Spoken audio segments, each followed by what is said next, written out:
শোনো, তারপরে শিয়াল মশাই কি করলো, শিয়াল মশাই খুঁজতে গেল এখানে ওখানে। শিয়াল মশাই পুরো জঙ্গলে খুঁজছে যে ওর ছানাগুলো গেল কোথায়। তারপরে দেখে শিয়াল মশাই পালিয়ে চলে গেছে।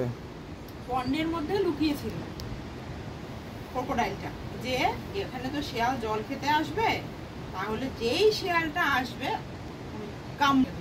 কামড়ে ধরবে। এবারে অ্যাজ ইট ইজ শিয়ালটা গেছে জল খেতে, তো শিয়ালটাকে যেই ক্রোকোডাইলটা হাত করে কামড়াতে গেছে, শিয়ালটার পায়ে একটু কামড় লেগেছে, সেটা দৌড়ে পালিয়ে গেছে।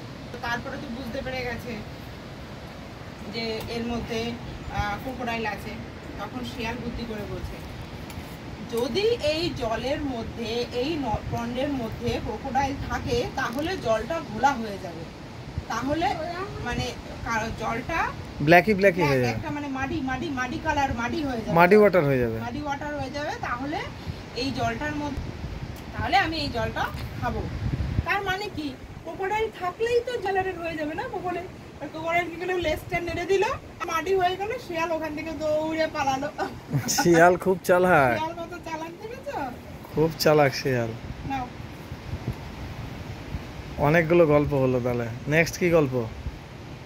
ও মামা, দিদিমা, এরপরে কোন গল্পটা কাকিমা, নাও, কুকুর নাও। দেখলে?